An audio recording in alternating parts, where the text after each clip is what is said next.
It's a great honour to be talking to Vince Cable, MP for Twickenham. Lovely to meet you at the Changez charity ball. Why did you get involved with Changez in the first place? What drew you towards the mental health side of things? Well, a mixture of things. The founders, Kate and Alan, came along to my advice surgery a few months ago.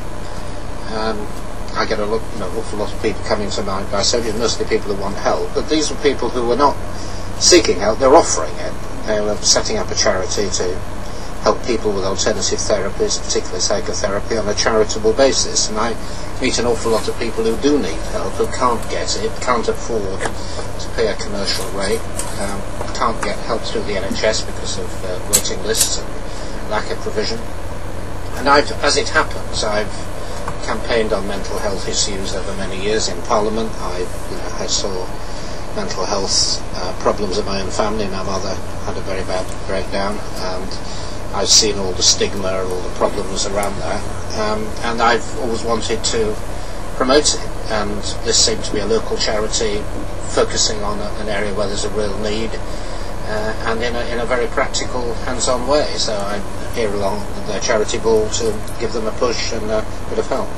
Do you still think there's a stigma associated with mental health issues, or is there a more, just harking back to the speech you did about 5 minutes ago, you said there's a more enlightened understanding. Do you think that stigma's fading now? Are we moving in the right direction as a society? I think it's fading in the sense that people can now feel able to be much more open about their own difficulties.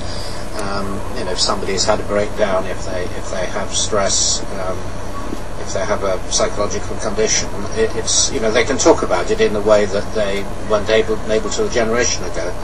But still, I think it's still fair to say that mental health is the least fashionable bit of the health service.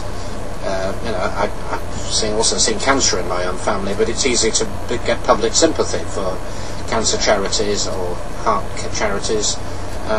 Mental health still has that slight attachment to it. That's not something we want to talk too much about publicly as in terms of policy. A bit embarrassing. There's often suspicion about what it's all about, what the cures are. So it's continued to sort of lag behind. The condition of psychiatric hospitals is often much worse than mainstream hospitals, and often a lot of the services are just not available and of very good quality. Just putting it right down on the ground in a real layman's language, I'm speaking to you as a man of authority. Just to the average person listening to this, if there is a mental health issue, there's nothing to be embarrassed about, is there, to go and talk about it?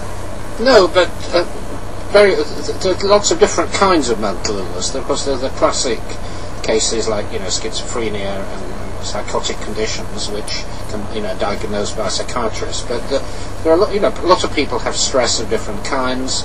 After bereavement, things of that kind. It's not mental illness in that acute form, but nonetheless, it's a very difficult condition to cope with. People have eating disorders, all kind of phobias, which make their lives very difficult. And it is an aspect of mental health, though it isn't necessarily acute, and people need help with it.